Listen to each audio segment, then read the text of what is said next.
muito boa tarde. Obrigada a você que nos assiste do Brasil, de fora do Brasil, de qualquer lugar do mundo. Obrigada pelo seu carinho, pela sua audiência e pelos recados que a gente sempre recebe através das nossas redes sociais. É um prazer ter você conosco, uma alegria entrar na sua casa, que você tenha uma semana maravilhosa. Quero começar te lembrando que a gente te espera em todas as redes sociais da emissora que passam agora para você e também no nosso site, que é o www.hittv.com.br. Através do nosso site, você acompanha a nossa programação ao vivo e fica sabendo tudo o que acontece por aqui, tá bom? Te espero sempre também no meu Insta, @jaquestefano, sempre com um pouquinho dos bastidores, um pouquinho do programa ao vivo e um pouquinho do meu dia a dia, aquela maneira gostosa da gente interagir. Enquanto o programa acontece, você envia para nós o seu WhatsApp no 11 3337 5886. 11 3337 5886. Já deixa aí o nosso número salvo para quando surgir uma dúvida você poder participar. Hoje a gente vai entender sobre retenção de líquidos e eu recebo aqui para conversar com a gente sobre esse assunto a doutora Débora Mello, que é endocrinologista e nutróloga. Tudo bem, doutora? Tudo bem, Jaque. Prazer te receber aqui, viu? Obrigada pelo convite. Doutora, eu acho que assim, no nosso popular, a gente imagina o que seja, mas vamos entender de fato, começar do começo e entender o que é a retenção de líquido? Perfeito, Jaque. A retenção de líquido, então, é um acúmulo anormal de líquidos nos tecidos. Então, uma forma prática que a própria pessoa pode acreditar é ela fazer o teste, né? Então, normalmente esse acúmulo de líquido pode acontecer em qualquer região do nosso corpo, mas é mais comum nas pernas, barriga e até na região da cabeça. Então, a pessoa ela pode fazer uma leve pressão naquele lugar que ela acredita que está com retenção por 30 segundos. Se aquele lugar marcar, provavelmente nós estamos diante de uma pessoa que está com retenção hídrica. Doutora, quais as causas da retenção? Tem alguma coisa a ver se a pessoa está com sobrepeso, se tem obesidade ou não necessariamente? Explica para nós. Legal. Então, a gente tem diversas causas. Como você disse, o próprio sedentarismo pode, sim, levar à questão da retenção hídrica. Nós temos as causas fisiológicas, ou seja, gestação, menopausa, o próprio período menstrual.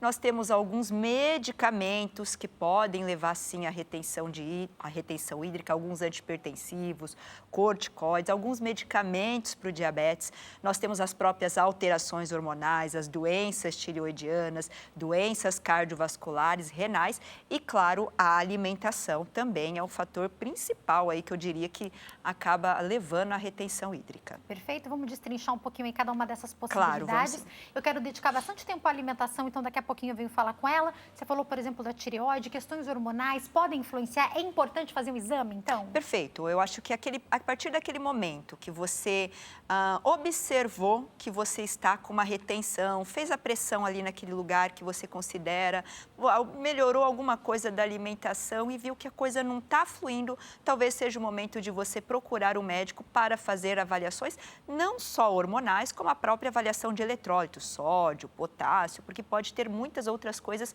envolvidas nessa retenção.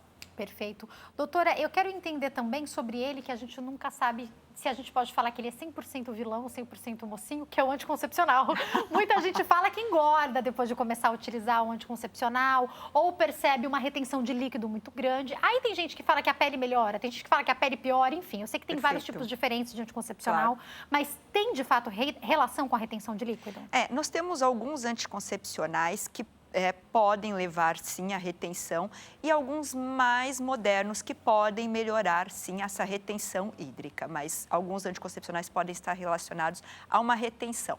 Peso, fica difícil a pessoa avaliar se nós estamos falando de um ganho de peso ou uma retenção causada pelo uso do anticoncepcional. Aí, doutora, você falou uma coisa que aí eu também já observei, que é a questão do período que a mulher tá. Então, na época da menstruação, parece que a gente sempre ganha um quilinho. É isso mesmo. Tá tudo bem? Tá certo isso, como diz o meme?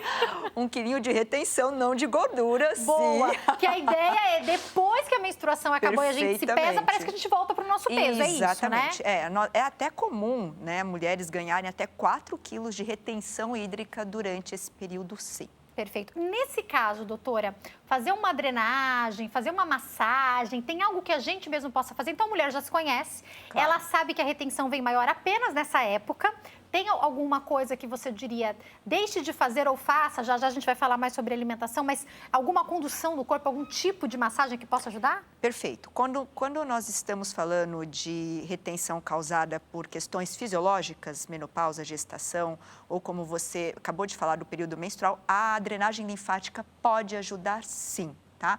E alguns chás que podem ser usados no período menstrual por um curto período de tempo podem ser interessantes. Quais, por exemplo, doutora? Nós temos o chá de hibisco, espirulina, chá de dente de leão, chá verde. Para mulheres que estão no período menstrual, podem utilizar. O que eu não recomendo é que você utilize chá por mais desse período. Primeiro porque se a pessoa faz uso de antihipertensivos, nós podemos alterar aí ou eliminar mais eletrólitos, ou seja, não só sódio, como potássio, magnésio, e não ser interessante. Então, se a gente está falando de um período menstrual, o chá é bem-vindo. Se não, tem que ser conversado com o médico, porque os chás não são muito interessantes durante um período gestacional, podem, inclusive, alguns diminuir o efeito do anticoncepcional e o uso de antihipertensivos. Mas por um curto período, nesse caso específico, pode trazer um benefício. Doutora, você falou algo que me fez pensar aqui. Quando a gente fala, por exemplo, da pessoa que tem, como a gente fala no popular, pressão alta. Perfeito.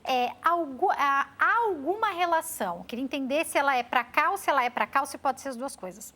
A retenção de líquido pode causar alguma patologia ou algumas patologias podem causar a retenção de líquido ou nenhuma das duas coisas ou as duas coisas? Que lindo, as duas coisas, né? Porque nós temos pacientes com problemas cardíacos que levam à retenção hídrica, por exemplo, se nós estivermos falando de um paciente com insuficiência cardíaca, ou seja, o coração grande, né? Então, o coração não vai bombear sangue com grande movimento e aí acaba retendo líquidos, né? E nós temos aquele paciente que não tem problema cardíaco, mas está fora do peso, é hipertenso, é muito provável que a retenção está relacionada a um problema alimentar. Doutora, qual seria o start, assim, né? Você falou que já tentei mudar a alimentação, mas tem algo que possa ser crucial para a pessoa falar essa retenção de líquido está além do que deveria, está na hora de procurar ajuda? Perfeito, tem. Eu acho que alguns sinais que a própria pessoa pode perceber em casa. E aí, em que momento não está legal? Eu já vi que o problema não é só ficar sentado, porque tem aquela pessoa que tem aquele edema, aquele inchaço que a gente fala que é o edema gravitacional. É só no fim do dia.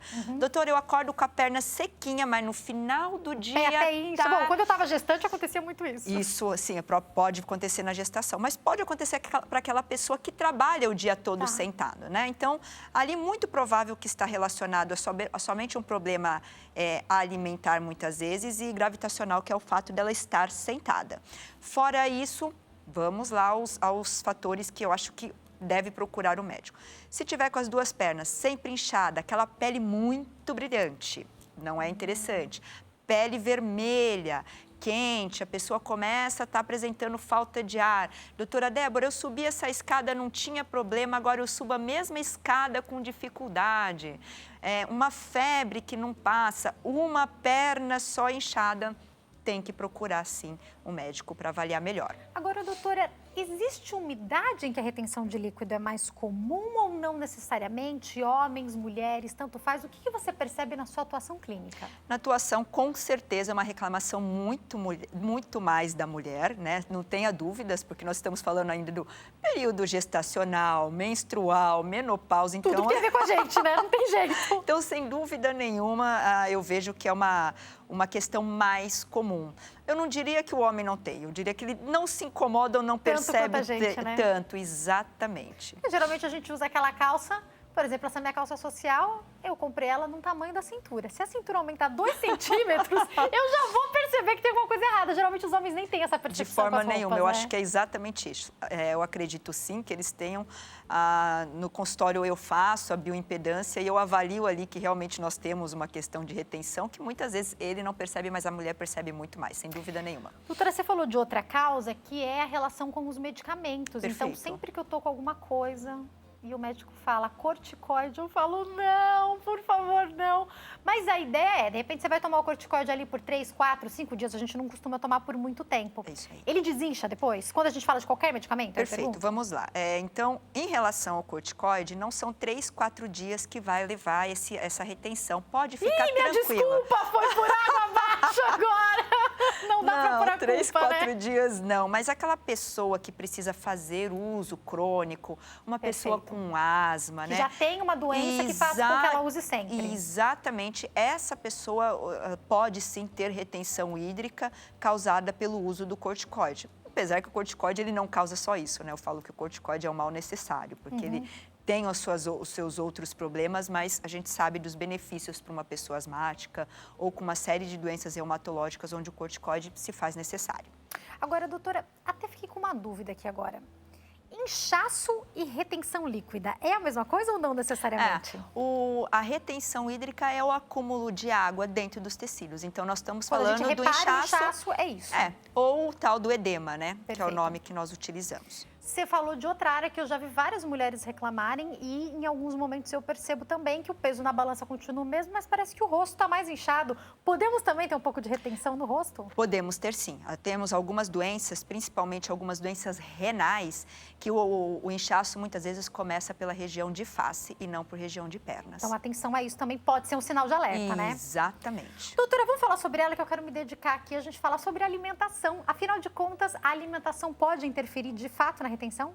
Sem dúvida nenhuma. Então, lembrar que todos os alimentos ricos em sódio, então nós estamos falando dos embutidos, enlatados, os salgadinhos, podem levar à retenção, mas não só ele. O próprio doce, o carboidrato simples, também está relacionado a uma retenção hídrica. Então, vamos lá, vou pedir para você ajudar a gente a fazer as melhores escolhas, doutora. Claro. Quando a gente fala do sódio, eu quero começar falando do sal que a gente usa para cozinhar, do sal que vai no arroz, no feijão, na carne, até na salada, naquela comida que a gente faz em casa.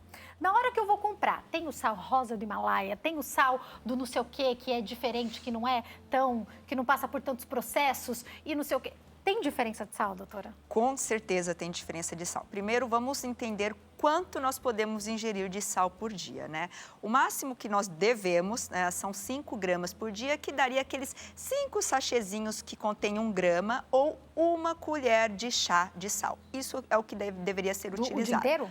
Isso.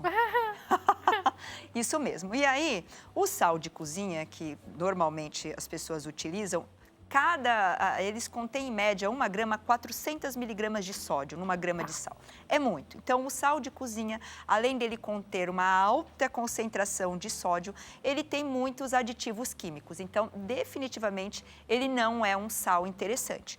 Eu poderia optar, por exemplo, pelo sal light, que eu teria metade do sódio de um sal de cozinha, mas ele também é um sal que tem propriedades químicas. Mas, de qualquer forma, ele é mais interessante que o sal de cozinha e seria mais indicado para uma pessoa que é hipertensa.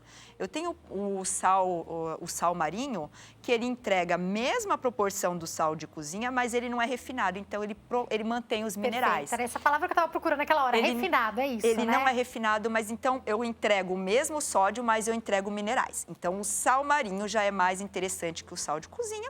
E aí, entre o marinho e o light, depende se o paciente é hipertenso ou não. Já o sal do Himalaia é o nosso melhor sal, né? Ele mantém todas as propriedades, então é o sal mais natural que nós temos. Então, eu digo das propriedades, não só sódio, ele tem potássio, ele tem ferro, ele tem cobre, ele tem magnésio. Então, é o nosso sal, seria um sal mais interessante para a gente utilizar. Um sal mais caro, mas um sal também que eu vejo às vezes diferença. Eu falo, não, esse sal tá muito barato para ser o sal rosa do Himalaia. Será que não é só um sal tingido? O que eu preciso olhar na hora de comprar esse sal? E se é melhor aquele que a gente vai moendo na hora, é isso? Interessante. O sal que você vai moendo é um sal que você mantém as propriedades, mas o próprio sal que você Aquele compra, que já vem, ele é interessante. Tá, você tem que olhar as propriedades. Então, vai ter que estar escrito lá se ele contém o ferro, se ele contém o cobre. Normalmente vem escrito já aqui, tá?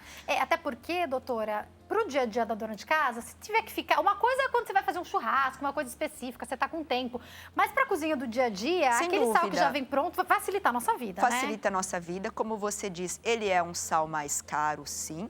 Mas você pode utilizar, se não tiver condições do Himalaia, eu sugiro o sal light, porque pelo menos eu estou entregando menos sódio pela mesma grama. Então, enquanto o sal de cozinha entrega 400 miligramas de sódio, que é muito, com o refinado light eu estou entregando 200. Agora, me explica uma coisa importante, doutora. Eu costumo usar na minha casa para cozinhar o sal rosa do Himalaia. É o que eu uso sempre. Eu percebo que ele salga menos. Pra mim não faz muita diferença porque eu não gosto de comida muito salgada. Mas pra quem tava acostumada, eu vou até perguntar se tem diferença o sal light ou não. Também tem que tomar cuidado porque você tá usando sal light, aí você dobra a quantidade, não vai adiantar muito, né? Não vai adiantar. Fala um pouco sobre isso. Vamos manter ainda 5 gramas por dia, independente. Então, eu acho que essa questão é aprendermos com o novo paladar, né? É igual aquela pessoa que ela usa o açúcar e o médico chega e fala, a partir de agora você vai usar um adoçante, porque está com diabetes ou pré-diabetes ou precisa perder peso. Então, o paladar do brasileiro para isso é muito complicado. Então, ele vai ter que aprender a utilizar o adoçante de uma outra forma e não vai ter que ser aquele monte de açúcar que usava. Aqui a gente está falando da mesma questão do sal. Nós vamos utilizar um sal... Nós temos que tomar cuidado, mas aí eu vou dizer que nós precisamos refinar o nosso paladar. Então, é um cuidado que precisa ter, não tem como. E a gente muda esse paladar, né, doutora? Muda, em alguns sem dias dúvida. ali, fazendo uma mudança, a gente sem consegue, dúvida, né? É isso mesmo. Doutora, você falou do adoçante e me faz pensar, o açúcar pode reter líquido também, a utilização de açúcar? Perfeito. Não são apenas os alimentos ricos em sódio, açúcar e carboidratos simples, que entra não só o açúcar, estou falando das farinhas como um todo, sim, podem levar à retenção hídrica também. Doutora, outra coisa que eu percebo, né? Os nutricionistas e os nutrólogos que vêm aqui falam muito pra gente que a gente pode lançar a mão, por exemplo, das nuts, das oleaginosas, pra gente comer, que são benéficas. Você pode usar uma castanha, às vezes a gente fala até do próprio amendoim. Só que alguns deles, quando a gente compra, já vem com sal, alguns deles vêm temperados. Tem que se tomar cuidado com isso. Vamos lá. Primeiro que nós vamos entrar nos temperados e os temperados têm sódio. Não indico amendoim. Mas lembrar que quando você me falou das oleaginosas, das sementes, nós estamos falando de alimentos que são ricos em magnésio e isso aumenta a produção de urina. Então, se nós tivermos que falar de alimentos que são interessantes para combater a retenção hídrica, entra os ricos em magnésio, que são as sementes, as castanhas, oleaginosas, que é nozes, castanhas, amêndoas. Amendoim eu não gosto, porque é o que você falou. E, além disso, muitas vezes a pessoa também tem uma retenção, está sobrepeso. O amendoim não é interessante, ainda mais se ela quiser emagrecer. E nós temos os alimentos diuréticos, que são ricos em potássio, que faz aumentar a produção de urina, que nós podemos também utilizar aí para essa pessoa que quer melhorar a retenção hídrica, focando em melhores alimentos. Calma que eu não vou falar para falar esses alimentos agora não, que você vai ficar assistindo o nosso programa até o final. Esses alimentos aí que ajudam, a gente já vai falar mais. Mas agora eu quero saber dos alimentos que pioram. Você falou dos embutidos, então me faz lembrar da salsicha, me faz lembrar do presunto, me faz até lembrar de algo que agora tá lá escrito 100% peito de frango, mas eu sei que a gente tem que olhar que são os nuggets, né? Sim. Fala um pouquinho sobre esses produtos para nós. Eu falo que esses produtos, eles contêm uma concentração... Bom, primeiro, os embutidos, eles estão na classificação da OMS como produtos cancerígenos. Perfeito. Os embutidos são esses que eu falei? Isso. Nós estamos falando de todos. Presunto, salame, queijos, todos os processados, né? O peito de peru também, né? Também. Esse negócio que, né, às vezes, agora eu troquei, né? O peito de peru light. Então, assim, não, né? Nós estamos falando de embutidos. Tem que se tomar cuidado. Se você quer ingerir 1, 2 vezes na semana, você gosta, mas não são produtos interessantes para você fazer uso todos os dias em casa, né? Nuggets, nem pensar, né? Salsicha tem uma concentração alta de sódio no corante. Os enlatados estão associados a riscos de câncer de intestino, então não são produtos interessantes para nós utilizarmos no dia a dia. Eu diria também que o famoso... os sais prontos, tipo o Sazon, eles têm uma concentração... aqueles temperos prontos, né? Os temperos prontos como um todo, não. Vale a pena você mesmo fazer, deixar eles congelados e na hora que você for fazer a sua alimentação, utilizar o caseiro, que é muito mais interessante. Doutora, até uma coisa que você me fez pensar agora, que é no hambúrguer, que hoje eu estava conversando com a minha mãe. Ela comprou carne moída e vai fazer hambúrguer de patinho pra gente, porque ela é essa mãe maravilhosa que me ajuda a criar meu filho, que ela fala, não, fica tranquila, eu vou comprar uma carne sem gordura. Eu sei que tem gente que gosta de carne com um pouquinho de gordura, tudo bem, eu prefiro sem, então patinho pra mim é uma opção excelente pra fazer hambúrguer. Então, tô com vontade de comer alguma coisa, como por exemplo um hambúrguer ou até um nuggets, tenta fazer em casa, né? Perfeito. Nada contra o hambúrguer da mama. Acho que vai muito bem-vindo, porque é aquilo que você está fazendo com carinho na sua casa. Você sabe a farinha que você vai utilizar, é o patinho. A gente não sabe das comidas que nós comemos lá fora, como é a forma de preparo, quanto foi colocado de sódio, mas você pode utilizar fazendo em casa e com certeza vai melhorar a sua retenção quando você faz o seu próprio alimento, não tem Que é como. uma opção, né, doutora? Eu fico imaginando. Às vezes o meu filho pede para comer um hambúrguer, e daí eu já peguei esse hábito de fazer um hambúrguerzinho em casa. Eu deixo ele comer fast food, mas é raro. Aí, nesse final de semana, meu pai falou assim, ai, vamos pegar um lanche ali, naquele lugar? Eu falei, ai, pai, por favor, O próprio pra ele tempero, não. né, já que eu faço também, eu coloco todas as minhas hortaliças, eu Isso é deixo muito legal, né? tudo pronto, eu compro aquelas formas de gelo, fica tudo ali, na hora eu só tiro, derreto. Facilita a vida, Facilita né? a Então, eu vida. posso fazer um hambúrguer em casa para criança ou mesmo para pessoa que está com retenção de líquido, para o hipertenso, desde que eu monte esse lanche e saiba o que tem nele, não é, doutora? É isso mesmo. Você vai saber o quanto de sódio, que é o sal que você colocou. Sugiro até que aí você pode melhorar o farelo, colocar um farelo de aveia, que é interessante, porque lembrar que a aveia é rico em magnésio, lembra que você falou de sementes, então aí estamos utilizando um farelo melhor na hora de amassar esse patinho. Sim, aí sem dúvida nenhuma nós estamos falando de um produto saudável, com certeza. E aí, doutora, a gente também entra num ponto que eu acho que falta às vezes o nosso conhecimento, porque a gente fala assim, nós somos de uma geração se comia arroz com salsicha de almoço, né? Que existia, porque era isso que estava no prato mesmo e era uau, uma mistura. A gente aprendeu sobre isso, a gente sabe que a salsicha não é bacana. Acredito que uma coisa é um cachorro quente a cada 3 meses, Claro. Tudo bem, comer um cachorro quente numa festa, mas isso não deve ser corriqueiro no dia a dia. Mas aí a pessoa vai falar assim, a alimentação saudável sai muito mais cara. Mas não necessariamente, né, doutora? Não necessariamente, eu acredito que é a falta, o conhecimento dela entender que ela pode utilizar bons produtos sem a necessidade de ser caro. Eu acho que é só uma questão de conhecimento. E sim, é o que você falou, utilizar como um cachorro quente, uma vez a cada 15 dias, não é aquilo que vai levar à retenção e que também vai estragar se a pessoa estiver num processo de emagrecimento e estiver bem adequada com mudanças de estilo de vida no dia a dia. O nuggets, se for feito em casa, você vai ali, pega o frango, desfia, passa. Minha filha faz assim e adora. Então, eu acho que não. Alguns alimentos, sem dúvida nenhuma, são mais caros, sim, mas existe a oportunidade de você procurar coisas boas, baratas e que realmente possam funcionar na sua casa. Sem terrorismo nutricional, que a gente tem falado Sem tanto, terrorismo né? Esses dias eu vi um nutricional. meme que eu achei o máximo. O rapaz, ele foi comer um lanchinho dele, aí a pessoa tava falando do pão. Aí ele tirou o pão, pegou o leite, aí apareceu uma outra pessoa falando do leite. Aí ele pegou a água, apareceu outra pessoa falando da água. Ele falou, meu Deus, o que eu como? Calma, Daqui a pouco né? não come, Não né? comemos, né? Se a gente for fazer tudo que todo mundo fala. Por isso que a gente está dando aqui informação, mas eu também acho importante cada pessoa procurar o seu médico. Porque daí, quando eu falo assim, olha, eu tô com retenção de líquido, eu acho que é por causa disso, eu já tenho ou não diabetes, eu já tenho ou não pressão alta, eu não consigo almoçar por causa do meu horário de trabalho, o médico vai conseguir te adequar, não é verdade, doutora? É isso mesmo. E uma coisa que você comentou da questão do almoço, eu vejo que essa retenção, muito das pessoas que fazem as refeições fora, né? E eu acho que isso pode ser mudado, porque é isso, a gente não sabe como as comidas são preparadas. E às vezes uma das coisas que já pode melhorar é essa pessoa se programar para fazer as refeições. Ah, doutora Débora, mas eu chego à noite cansada. Fim de semana, já deixa tudo pronto, tudo fácil para poder levar. Eu tenho certeza que se ela preparar a alimentação para levar no trabalho, pode ter grandes chances de melhorar essa retenção. E outra coisa, água, né? Perfeito. Não tem como, a água ela é fundamental, é ela que ajuda a eliminar o sódio, então em períodos mais quentes, costuma tomar 2 litros, aumenta mais 1 litro, claro, considerando que nós estamos falando de uma pessoa que não tem problemas maiores, Perfeito. claro. Se estivermos falando de uma pessoa que tem um problema cardíaco, um coração grande, problemas renais, aí tem que ser conversado com o médico. Mas você não tem um problema, já sabe, viu que está mais inchada no dia mais quente, aumenta a água, que isso já pode melhorar todo o seu problema de retenção. Tinha até anotado para te perguntar isso. Por que no calor a gente se sente mais inchada, doutora? Vasodilatação. O que acontece?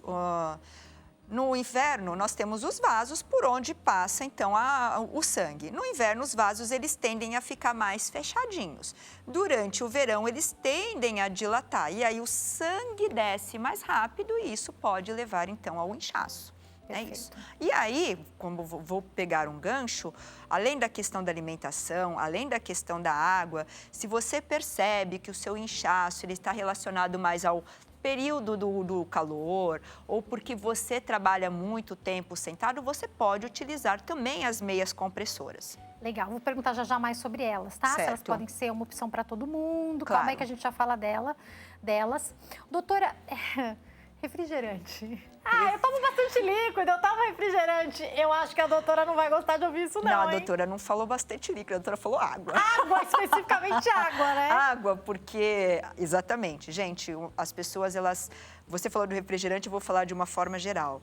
As pessoas, elas consomem muitos sucos, né? Não é só o refrigerante, muito suco. Ai, doutora, eu não gosto de água, mas eu sei que suco é saudável, então aumenta. Não, gente, o suco, aí essa pessoa tem dois problemas. Lembrar que o suco tem frutose, né? Que é o açúcar da fruta, e dependendo da fruta, o seu açúcar acaba elevando muito, então não são produtos interessantes. E, além disso, pode levar a pessoa a ter o ganho de peso. Então, a gente está falando de água mesmo. E não é água de coco, que aí me perguntou, doutora, água de coco também não. Então, peraí, tem que ir pro intervalo, doutora. Vou deixar quais líquidos para volta? Pra gente falar mais sobre isso. E do que você falou, me chamou a atenção. Quero saber mais sobre a água de coco também, então. E entender mais sobre o suco. O suquinho de laranja ali, o quê? Umas 5, 6 laranjas, meu Deus. A gente já fala sobre isso na volta, tá, doutora? Combinado. Vou pro break, daqui a pouco eu tô de volta. Não saia daí.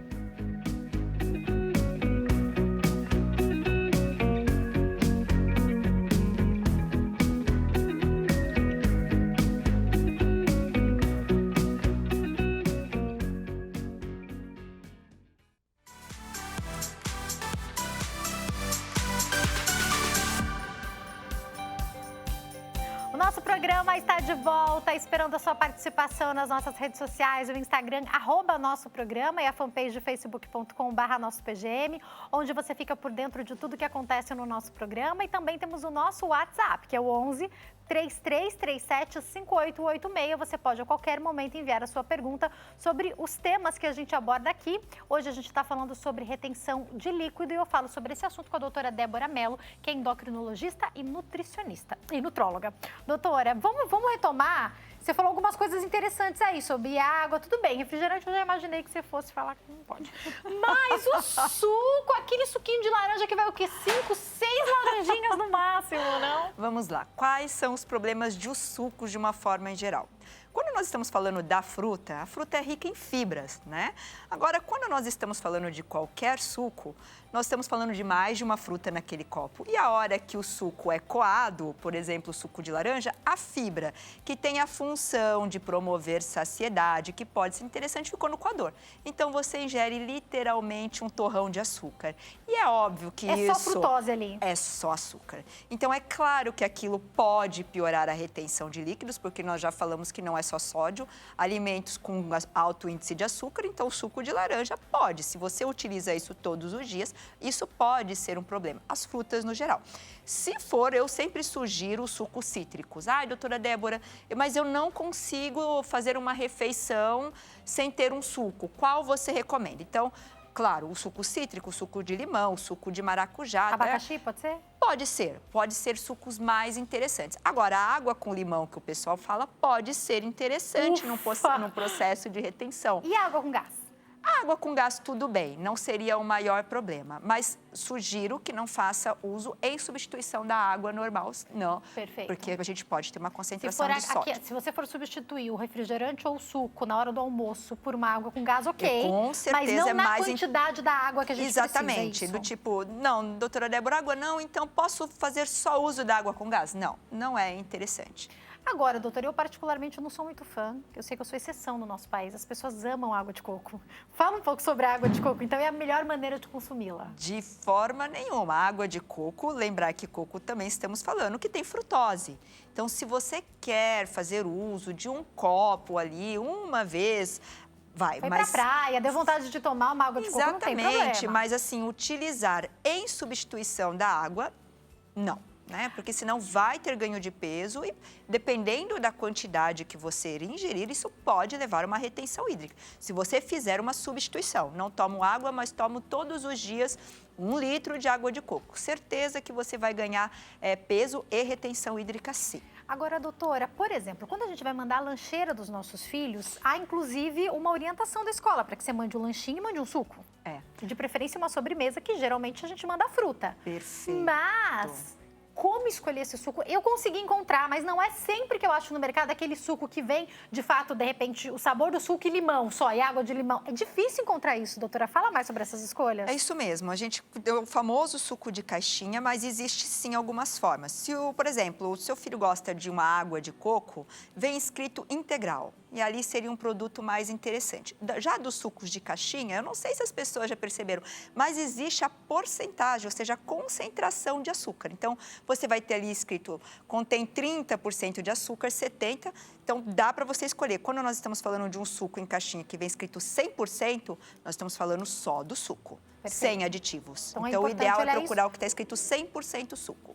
E não, a minha mãe achou uma vez no mercado que a gente está caçando para achar de novo, que lá quando você vai ler os ingredientes era de fato o suco e não tão caro. Às vezes a gente acha que vai ser muito mais caro, mas não necessariamente, né, doutora? E a água de coco, para quem gosta, se tiver escrito água de coco integral. Perfeito. Pode ser de caixinha também, então, pode se tiver ser de assim, caixinha, né? Sem dúvida nenhuma. Perfeito. Doutora, a quantidade de água, você falou agora há pouco, a gente imagina que a gente pensa em 2 litros de água. Eu sei que para cada pessoa tem uma quantidade, mas se a gente for falar de uma maneira geral para quem está nos assistindo, cerca de 2 litros, é isso? É isso mesmo, cerca de 2 litros, como você falou, dependendo, né? Se nós estamos falando de uma pessoa que pratica esportes todos os dias, com certeza 2 litros não vai funcionar. Se nós estamos falando de uma pessoa que simplesmente está ali, quero melhorar, tem aquele inchaço ao longo do dia, principalmente no final do dia, talvez 2 litros a pessoa perceba que já não é mais interessante, né? E menos de 2 litros aí vai depender das condições patológicas do paciente. Se nós estivermos falando de um paciente que tem problema no fígado, problema renal, problemas cardíacos, aí depende, porque às vezes a restrição é bem maior. Doutora, sei que você já deu uma palhinha, mas vamos para o momento que eles mais estão esperando. Quais os alimentos que ajudam? Como a gente pode melhorar a retenção de líquido? Vamos lá. Além da água, né, que a gente já falou aqui. Claro, a água é fundamental e nós temos que falar dos alimentos que aumentam a nossa diurese, ou seja, aumentam a nossa produção de urina, porque dessa forma vai se eliminar mais sódio, que é o tal do vilão. Então, como falamos, os alimentos ricos em magnésio, nós estamos falando de sementes, linhaças, as próprias oleaginosas, nozes, castanhas, amêndoas. Isso são produtos interessantes para você utilizar no nosso dia a dia. E os alimentos diuréticos, que são os alimentos ricos em potássio, porque o potássio que tira esse sódio da célula ajuda a eliminar o sódio. Então, nós estamos falando de beterraba, nós estamos falando de pepino, nós estamos falando de abacate, nós estamos falando das frutas aquosas, então aí entra a melancia, entra o melão, entram todas as hortaliças e verduras. Então, todos esses alimentos são interessantes, sim, para a retenção hídrica. Doutora, a gente falou, teve uma época que teve um boom aí, o tal do suco verde. Daí, colocar algo que acelere o metabolismo, você coloca uma folha verde escura, você coloca, de repente, se for para colocar uma fruta mais cítrica e coloca ali algo que acelere o metabolismo, como, por exemplo, o gengibre. Isso de fato ajuda? Ajuda. Se nós estivermos falando de um suco com as verduras, como nós falamos, as verduras melhoram a questão da diurese. Colocar uma fruta cítrica que tem baixo índice de açúcar e sim, o gengibre, que é um termogênico. É mesmo, né? Sim. Gengibre, canela, cafeína são termogênicos e podem melhorar sim, sem dúvida nenhuma. Pode auxiliar. Ai, vamos falar dele. Mas eu não usaria já que mais do que uma vez por dia. Tá? Não é para ser uma coisa, né, que vocês explicam para nós.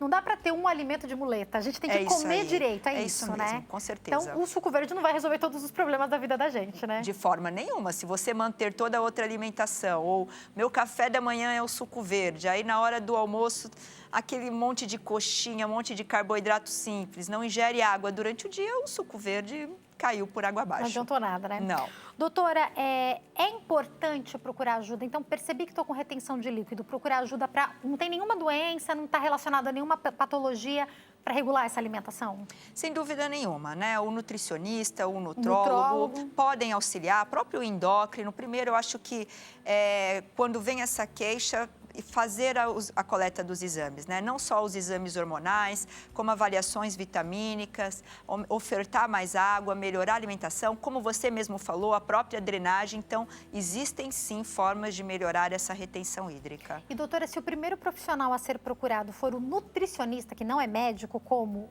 também não são todos os nutrólogos, né? Claro. No caso da doutora é médica. Eles geralmente encaminham para o endocrinologista para fazer alguns desses exames também relacionados ao hormônios, né? É isso mesmo, porque como nós falamos, além do uso de alguns medicamentos que podem, como o corticoide, nós temos as próprias doenças tireoidianas, né? O hipotireoidismo, que diminui a produção do hormônio tireoidiano, sim, pode levar à retenção hídrica. Uma pessoa com síndrome do ovário policístico, que tem aumento de hormônios androgênicos, pode se sentir aí com mais inchada. Algumas doenças muito específicas, como síndrome de Cushing, que produz cortisol em excesso. Então, sim, passou primeiramente na nutricionista. Viu que conseguiu melhorar 80%, 90%, mas a coisa não está fluindo, sugiro sim que procure um endócrino para avaliações hormonais. Doutora, e fala mais pra gente sobre a indicação das meias. Meias, vamos lá. Então, nós temos algumas meias que a própria pessoa pode comprar na farmácia sem ter a prescrição médica e outras que haverá necessidade. Então, quando você pode utilizar a meia? Se você vai fazer uma viagem longa e já sabe que depois daquela viagem a perna vai inchar, a meia pode ser interessante. Se você já percebeu que a sua retenção de líquidos está associada ao problema de você trabalhar muito tempo sentada, ou seja, levanta com a perna sequinha no final do dia, então a meia, essa você pode fazer a compra e avaliar se melhora. Qual a função da meia compressora? O que a meia faz? Ela prende a musculatura da perna e aí faz com que o vaso feche, então o sangue sobe. Tá? É essa a função. E aí, as meias até 20 milímetros de mercúrio são as meias que as pessoas podem fazer uso e comprar na farmácia. Seria uma baixa compressão, média compressão, Seria né? baixa compressão, sem problema nenhum. Já as meias de média ou alta compressão, aí sim com a necessidade do acompanhamento médico e da própria indicação médica. Agora, doutora, quando a gente fala dessa retenção de líquido, uma coisa é a retenção de líquido que nos incomoda, que a gente está conversando aqui. Problemas vasculares ou até trombose podem ter relação com retenção de líquido ou a gente está falando de outra coisa? Não, podem ter relação. O que acontece é que numa própria trombose nós estamos falando de uma única perna que acaba inchando, que é a hora que isso não está relacionado à alimentação, né? Inchou uma perna, ali provavelmente nós estamos falando diante de uma trombose e essa pessoa deve procurar o vascular e provavelmente usará meias de alta compressão. Quando nós falamos de varizes, né? Nós estamos falando das veias que as nossas veias, elas contêm válvulas, que é por onde passa o sangue. E essas válvulas, elas ficam comprometidas. E aí nós estamos falando de problemas que muitas vezes não estão relacionadas à alimentação. Vale a pena procurar um vascular, fazer um ultrassom Doppler de membros inferiores, ver se essas válvulas que ficam dentro das veias estão competentes ou não para avaliar o uso de meias. Agora, doutora, eu queria falar, para a gente caminhar para o fim do nosso bate-papo, um pouco sobre celulites. Tem uma relação com a inflamação do corpo? Tem uma relação, a inflamação tem relação com retenção líquida? Fala um pouquinho sobre isso pra gente. Sem dúvida. Se nós tivermos que falar que os alimentos que pioram a retenção é o sódio, o açúcar, a farinha branca, são os mesmos alimentos que levam à celulite. Então, nós não estamos falando somente de gordura, nós estamos falando de retenção hídrica. Então, muitas vezes, a própria pessoa que começa a fazer uma atividade física, porque lembra, o sedentarismo também está relacionado à retenção. Então, ela começou a melhorar a alimentação, ela começou a melhorar o aporte de água, iniciou a atividade física, aquela celulite, claro, dependendo de grau a grau, tende a melhorar, sem dúvida nenhuma. Gente, é impressionante. Vocês já ficaram assim, já zeraram o refrigerante? Porque se eu zero o refrigerante, a celulite parece que vai embora. Especificamente o refrigerante, para mim, tem muita relação com celulite, com certeza tem a ver com toda uma alimentação melhorada, né? Então, pode estar relacionado mesmo, é isso, sem dúvida doutora? nenhuma. Se nós estivermos falando de um refrigerante normal, que ainda não é zero, dentro desse refrigerante eu já tenho tudo o que eu posso ingerir do meu sal durante o dia todo. E o zero? Menos pior, mas também não bom, é Menos isso? pior, mas também não bom. Ainda mais se nós estivermos falando de um paciente hipertenso. Não tá com vontade Ele de... é zero açúcar, ele não é zero sódio. Ah, importante. Então, vamos tentar substituir. Eu tenho feito essa substituição e dá certo, gente. Uma água com gás com limão é uma boa substituição, Funciona, né? A própria água com limão, se a pessoa não Aham. gostar, funciona. O limão, ele é rico em vitamina C, ele é ótimo para o sistema imunológico e ele melhora a produção de urina. Então, a água com limão funciona. Doutora Débora, água com limão emagrece? Não. Ah, boa, né? boa. Porque aí eu já falo que Aí não. já quer tomar jejum, já acha que os problemas acabaram. Não melhora. Claro que dentro de um contexto pode melhorar a retenção hídrica, lembrar que precisa de todos os outros, mas não emagrece. Doutora, finalizar, 2 minutos só, mas tinha tantas Claro. perguntas ainda. Gordura localizada pode ter relação com retenção líquida ou a gente está falando de outra coisa? Gordura localizada pode ter sim. Lembrando que a melhora da água associada à retenção hídrica, a melhora da água e a drenagem linfática pode melhorar essa gordura sim. Doutora, eu tô falando de uma drenagem linfática feita por um especialista ou eu posso fazer isso? Porque a gente dá uma olhada na internet e sabe onde estão as linfas, a gente acha que sabe como bombear e resolver os nossos problemas. A gente pode fazer isso em casa ou não, doutora? Eu acho que tá bem A gente naquilo. deixa a médica nervosa com essas perguntas. Eu acho que tá bem naquilo, a gente acha. A gente acha, a gente jura que sabe onde está localizado tudo, né? Eu acredito que você deve testar. Se funcionar, você faz um pro especialista e faz você. Se você melhorou a retenção... Conseguiu fazer? Já resolveu, mas... É verdade, é que é difícil a gente conseguir fazer isso sozinho, até porque Eu acho que sim. pra gente conseguir fazer no próprio corpo não Eu é a acho mesma que coisa, sim, né? eu acho que um especialista sempre ajuda. As pessoas que fazem drenagem já percebem o aumento da produção de urina logo depois da drenagem. Verdade. Eu acho que naquele período que te incomoda, igual o período menstrual, na própria menopausa, que a gente tem muita retenção, a drenagem pode auxiliar sim. E a procura sempre do especialista, sem dúvida nenhuma. Perfeito. Eu tenho que encerrar, foi um prazer te receber aqui, Prazer doutora. foi meu. Volte mais vezes. Para quem quiser entrar em contato, eu vou deixar o site www.doutoradeboramelo.com.br. Doutora é abreviado, é só DRA, tá escrito direitinho para vocês, tá? O Instagram também, @DRA Débora Mello, e tem o WhatsApp que é o 11 95136 6748. Mais uma vez, obrigada, doutora. Eu que agradeço o convite. Uma ótima tarde, prazer te Obrigada receber, para viu? você também. E agora, segunda-feira, vocês sabem que momento a gente tem aqui no nosso programa toda segunda-feira? É aquele momento da gente ficar bem informado sobre o seu direito. Agora, seu direito, com o advogado Leonardo Girondi. Ele já fala ao vivo com a gente. Tudo bem, doutor Leonardo? Ei, Jaque, tudo bem, querida? Privilégio estar aqui mais uma vez com vocês. Tudo ótimo, boa tarde, prazer te receber aqui novamente. Doutor, tem perguntinha do público, já vou fazer, tá? Vamos lá, vamos a Essa elas. pergunta que chegou pra gente, a Larissa, do Rio de Janeiro, se identifica e diz assim: Sim. boa tarde, doutor Leonardo. No caso de licença maternidade, eu gostaria de saber se com a nova reforma trabalhista, o empregado recebe normal o salário pago pela empresa. Ótima pergunta. Abraço a turma do Rio de Janeiro. É isso mesmo, recebe normalmente direto da empresa e recebe o valor que tem no seu salário. E isso é óbvio que se a pessoa tem a carteira de trabalho assinada. Então, ela recebe o seu salário durante o período. Lembrando que a licença maternidade é uma coisa, salário maternidade é outra coisa. Licença maternidade é aquele período de 120 dias que a pessoa, que a mulher recebe ali um tempo para ela cuidar da sua saúde e do nascimento do filho. Normalmente, essa licença é 28 dias antes do parto e 92 dias após o parto. Tem muita confusão falando, tem gente que tem direito a 180 dias. É possível isso? É sim. Existe, por causa da reforma, inclusive, um aumento aí para as empresas denominadas empresas cidadãs. É um acordo para que essas mulheres receberiam aí 180 dias de licença. Lembrando que nesse período a mulher tem estabilidade. E essa estabilidade do seu emprego vai desde o dia da comunicação, desde o dia do momento da gestação, da confirmação da gestação, até 4 meses após o nascimento da criança, ok? Doutor, o senhor falou, me fez lembrar de uma coisa. Sim. Quando eu estava grávida, eu lembro que eu não tive nenhum problema. Eu conversei na empresa, eles permitiram que eu também utilizasse o meu período de férias. Então, eu consegui tirar a licença e emendar com as férias. Isso deve ser conversado com a empresa, é isso? Deve ser conversado, é possível. E por Não isso é obrigada a empresa a fazer isso, né? Não é obrigado. Por isso, inclusive, que eu falei dos 4 por 5 meses, que pode gerar exatamente essa diferença, tá? Então, você pode, inclusive, tirar logo após isso o seu período de férias, emendar ali para você ter mais tempo com o seu filho. O objetivo disso é humanizar esse relacionamento, mas priorizar aquilo que nós sempre falamos aqui. A nossa lei prioriza a criança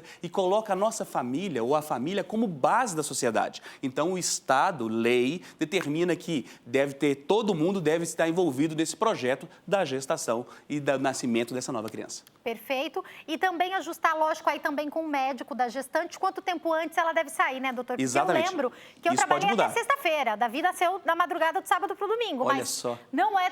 Eu também fui exagerada. Não precisa fazer isso. Mas é que eu estava muito bem, doutora. Eu queria entender um pouco sobre como isso funciona aos olhos da lei.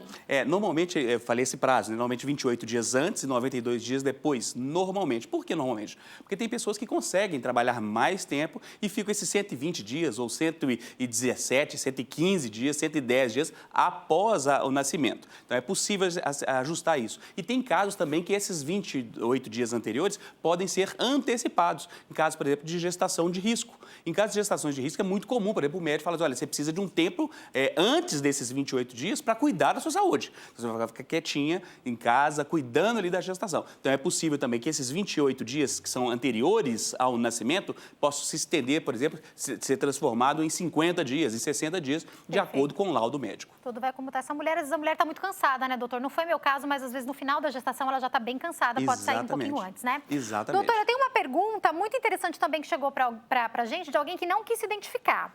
Boa tarde, doutor Jaque. Quero sair da minha empresa e ouvi dizer que é possível fazer um acordo. A empresa tem que aceitar? O que está envolvido nesse acordo? Obrigada. Olha que interessante essa pergunta. Por que ela é interessante? O português nos indica muitas coisas. Só de observarmos a pergunta, a gente já tem várias respostas. Dentre elas, a questão do acordo. Olha, é um acordo. Se é acordo, as duas partes têm que concordar. Sempre é assim, em qualquer área do direito. Acordo na área, por exemplo, da pensão alimentícia, todo mundo tem que concordar. As duas partes têm que concordar. Então, você fala, eu posso propor um acordo de pagar um salário mínimo? Pode, mas a outra parte tem que aceitar receber um salário mínimo. Então, acordo é a mesma coisa. Nesse sentido específico do direito do trabalho, também é a mesma coisa. Nós tivemos aí uma evolução em relação à reforma trabalhista, dando maior flexibilidade, e eu acho isso muito positivo, tá? E da empresa e dos seus colaboradores determinarem como vai ser o seu contrato de trabalho. E aí, nesse assunto específico da demissão, você pode chegar ali e falar assim, olha, eu gostaria de ser demitido, a empresa já também não está querendo contar com o meu tempo de trabalho, e aí você faz um acordo para quê? Para você ser demitido, você recebe menos e a empresa paga menos. Então, tem vantagens para a empresa. Muitas vezes você está ali no momento ali, próximo a ser uma demissão por justa causa, ou você está com um nível de estresse muito grande. Às vezes essa relação do empregado com a empresa já não está mais legal, já não está né, legal, doutor? a situação não está bem. Aí você faz esse acordo. O que muda? Você receberia ali 40%, por exemplo, da multa do fundo de garantia. Com um acordo, você vai receber 20%. Tá. Então, reduz aí pela metade. Então, a empresa pagaria 40%, vai pagar 20%. Então, tem um benefício para a empresa, tá? E você deixa de receber esses 20%. A outra situação também é a redução pela metade do seu aviso prévio, desde que ele seja indenizado. Aviso prévio indenizado é aquele que você recebe e não trabalha. Existem dois tipos de aviso prévio. O aviso prévio indenizado, você recebe e não trabalha, e o aviso prévio trabalhado, que é aquele que você recebe e trabalha. Então, no aviso prévio indenizado, você também recebe a metade. Lembrando que o seu fundo de garantia, o FGTS, quando você faz o acordo, você só tem direito também a movimentar 80% dele e não 100% que era devido. Então, é um benefício, é uma flexibilização entre patrão e empregados. Muito legal. Tem que encerrar, doutor. Eu não sei se é assim que fala, seguro-desemprego, quando a pessoa... Ela tem acesso? Tem acesso ao seguro-desemprego, tem acesso ao seguro-desemprego normalmente. Perfeito. Tem que encerrar. O senhor já viu que estão dando tchau pra nós, né, doutor? Ai, todo mundo aqui balançando a mão, dando tchau pra gente. Mas é que são tantas dúvidas. Vamos fazer o seguinte? Eu já falo rápido e o povo fica dando tchau pra mim. Vamos fazer o seguinte, semana que vem o senhor volta? Eu volto, semana que vem eu estou aqui com vocês. Quem quiser acompanhar, doutor, Instagram... @Leonardo Girundi, segue lá. E manda pra gente também aqui a sua mensagem, a sua pergunta, tá? Seu direito, @hittv.com.br. Obrigada, doutora. Até semana que vem. Um beijo. Até semana que vem. Tchau. Obrigada a você também pelo seu carinho, pela sua audiência. Até amanhã, se Deus quiser. Ótima semana. Tchau, tchau.